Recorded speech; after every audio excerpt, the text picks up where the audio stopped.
and the sound went out. I didn't expect that. We were just chatting away about really on a soapbox about farm stands and eating your meat locally and all kinds of shit, and nobody heard a goddamn thing. And then my water spilled. It got hairy here. Dropped the other phone. It was just cuckoo bananas. So we're back. Look, you can see Little. There's Piggy. Wow, look at this hair. Wow, thank you. Yeah. Piggy, she doesn't sit there while we're driving, but we just pulled over to clean things up, and now we're getting back on the highway. Oh Lord. So anyway, yes, the short answer to the question that we were actually asking was no, our chickens do not have names because we live in the woods and shit happens to them, and it is very sad when you anthropomorphize them. So that's where we're at. What's the next question, my love? Next question. Gay dating advice, please. Oh, gay dating advice. Who's that from? That is from Ari Snap. Shout out Ari. Gay dating advice. Well, it's been a while since we've dated. We're still dating every day, you know? As far as dating advice, I would say don't be scared of the apps, because that's where we met. Mm-hmm. And it was lightning bolts from day one. You might have to kiss some frogs. You might have to kiss some frogs. You can't be worried about that. Yeah, I would say something that helped me was realizing there are people who won't like me and there are people that I won't like. Like, it goes both ways. It might feel like you're always being rejected. At least that's what I felt because I was just super sensitive. But then I realized, oh, there's people that I swipe left or right or whatever the negative one is. There's people I don't want to meet. There's people I don't connect with right away. There are dates that I didn't think were good and the other person wanted to go on. So just like, you're gonna have to get out there and do it, right?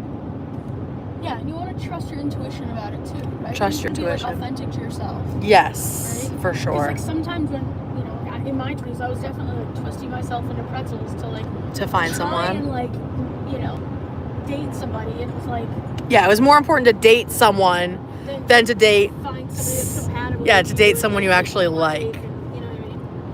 It's like, don't do that. Yeah. I feel like I'm on FaceTime with this Graham Vertical Edition. Hey guys! I named my cow Meatloaf. Oh God.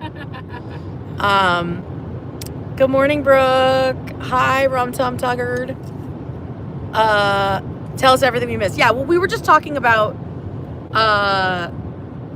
animals, and if you eat meat, that it is important to us, at least. Everyone has different values, but to us it's important to eat meat locally if you can, because that is a huge reduction in carbon emissions. It's also often a lot less cruel. It's outside of the factory farming and all that shit. You're likely supporting a small business farms, which are dying in America. So I think I said that, you know, some people think that there is no such thing as good meat, right? And that's fine. That's fine if you're vegetarian or vegan. More power to you. Love that for you. But if you are going to eat meat, it's worth it to try to do it as ethically as possible, as often as possible. Yeah, if you can. We're not about shaming people here.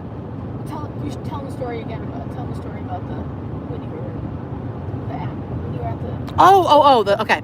So yeah. So and I know when I tell stories about our chickens dying or anything like that, there are a lot of people who are squeamish about it, but I forget that because we're so close to our food now that it doesn't bother me anymore, and it used to bother me a lot. And so I was in a movie this summer. I was a background actor, and I was sitting with the cast because my friend was in the cast, and so he's like, come sit with us for lunch. And so we were talking about stuff, and I was like, so have you guys found any good food here? I knew they had it, and it was like the middle of bumfuck Massachusetts. There's nothing. And one of the guys was like, yeah, no, we haven't really found anything good.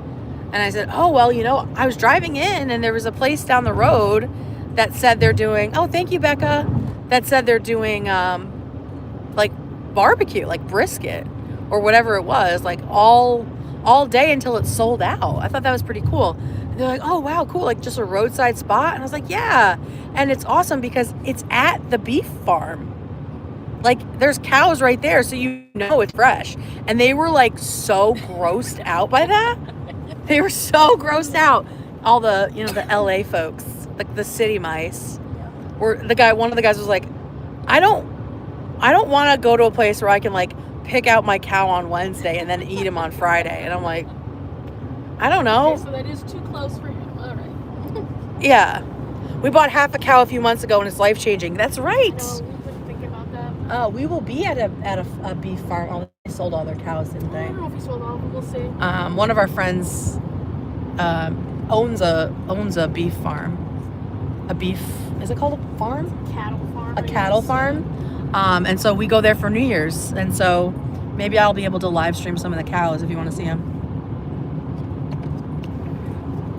It's 5 a.m., so I'm about to go back to sleep. Happy holidays. Happy holidays, Becca. Thank you. I grew up with beef cattle. We always learned to respect animals, even when we plan to eventually eat them. Yeah. Well, that's the philosophy that we live by is, you know, give them one bad day. Like, let them have a great life.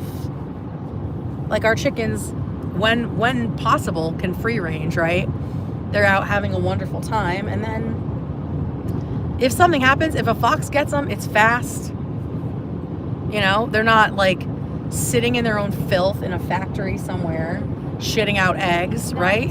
Daylight or the sun, yeah, or forced to shit out sometimes like more than one egg a day. Like, it's crazy. We just let our babies do their shit naturally. They stop laying for months every year because we don't do like the constant sun lamps and stuff. So yeah.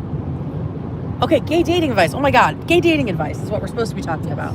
So yeah, definitely don't be afraid of the apps, especially as gay people, queer people.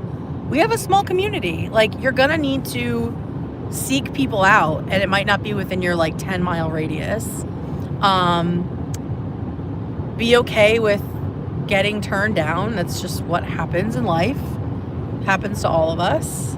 We've all been on weird ass dates. It just ends up being fun stories later. And if you're nervous about going on a date, this always helped me when I was single.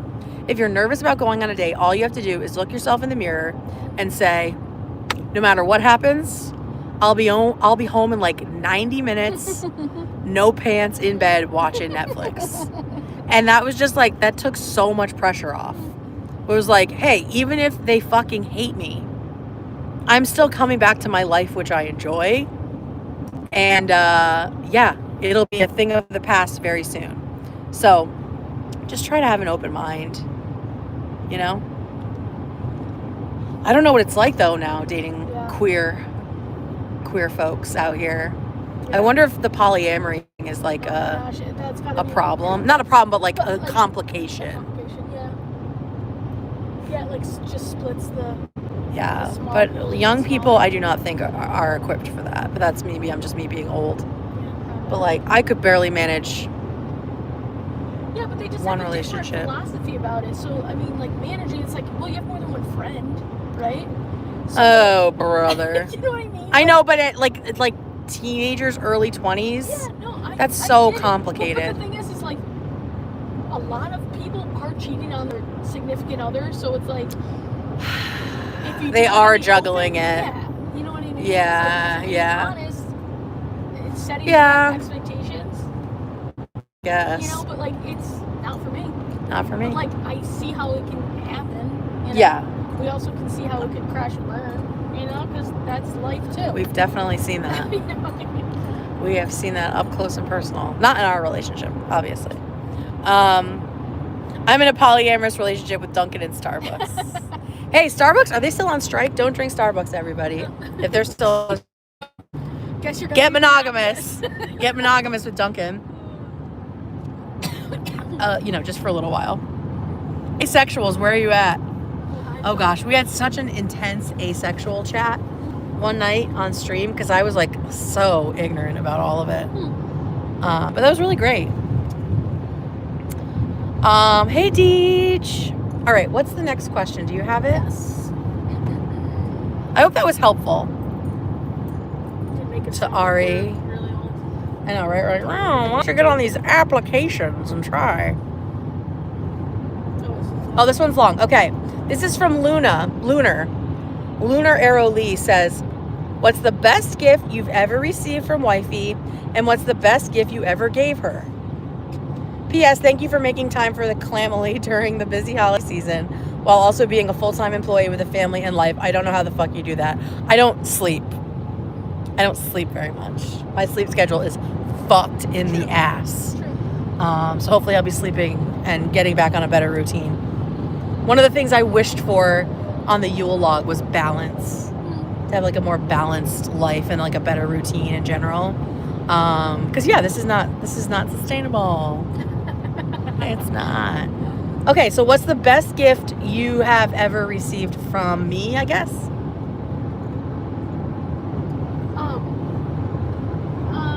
Probably when you got me that flying lesson for my birthday. That was like a surprise. I don't know if you heard that, but she said that I got her a flying lesson, like in a fucking airplane. Right? Yeah. Because you wanted to do it for a long time. Over the mountains, too. Yeah, it was out in the Berkshires, so and that guy, okay, let me tell you about Liz. Liz is, you're type A, but not in like a super neat freak way. You're type A and like, I need to read all the directions. I need to know everything about something before I do it. I need to watch every YouTube video made about this thing before I try it. So I'm prepared. So she's prepared. I like feeling prepared. Boy Scout Central. For sure. So I decided to get her a flying lesson because she had wanted to do it for so long. I was like, oh, that'll be sick.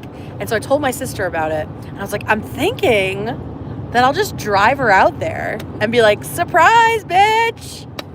And my sister was like, you know you cannot do that with her. Do not do that. And I was like, oh, you're so right. So like I surprised you like the weekend before, right? Yeah. So then she had a week to like look everything up, figure out what kind of plane it might be, and all this other shit. And we get out there, and the guy was just such a loose cannon, right? The pilot, like he as soon as she got in, he's like, all right, fly it. Like they got in the air within like 10 minutes. No, when the lesson started, I thought we were gonna do like 45 minutes of talking about the plane. Yeah. He was like, he checked the gas, he checked the tires, and he's like, all right, get in. Like, and we were off. Yeah. It wasn't like, like get in, see how it feels, get back out. It like, was, let's go. Let's get up in the You fucking gotta sky. fly if you're going for a flying lesson, I guess. So it's like, okay. Yep. And then she was up for an hour. Yeah. an hour. And it was in the fall with the leaves. I'm sure it was beautiful. Yeah, but you were freaked out, right? There's parts where I was like, this is crazy. Yeah. But he was like, the plane is not going to fall out of the sky. He's like, you can, good to know. You can, wiggle the, flip it up. Didn't he turn an engine off? No, God, no. Oh, I thought he said you could. You could, and you'd be, You would have fucking flipped out. But if you like go and you get your pilot's license. Oh, that's what it was. You do have to like turn off an engine and land the plane or some shit like that. It's like part of like. Gotcha. Yeah. Not for you. Do you think you'll ever do it again? I don't know. Maybe with a little more preparation. I don't know. I mean, it was cool, but yeah, like a once in a lifetime thing. For sure. It was fun to watch. I did get scared though because you were gone for a while. Yeah, it was an hour. It was crazy. That was cool. The best gift you've ever given me, I will say we don't really do like stuff. We don't do gifts usually. We like experiences. Look at all the sheep. Aww. And so the best gift in recent memory, I have a terrible memory, but Liz got me for my birthday, right? It was my birthday or was it for Christmas? Birthday. It was a murder mystery dinner theater thing where essentially they made it seem like you were going to the wake of this man who had died and then somebody else dies at the wake. And it was like Irish themed because it was St. Patrick's Day, like around that time. It was just like so perfect for me. You had to like look for clues and interview and like interrogate the people in the play. It was so fun. It lasted forever. It went way, way, way too long. It was like 4 hours. It was crazy. Yeah, it was cool, but it was fun. It was a great time. And so I love that shit. I like solving mysteries and puzzles and escape rooms and stuff like that. So it was like the perfect gift for me. But usually we'll do like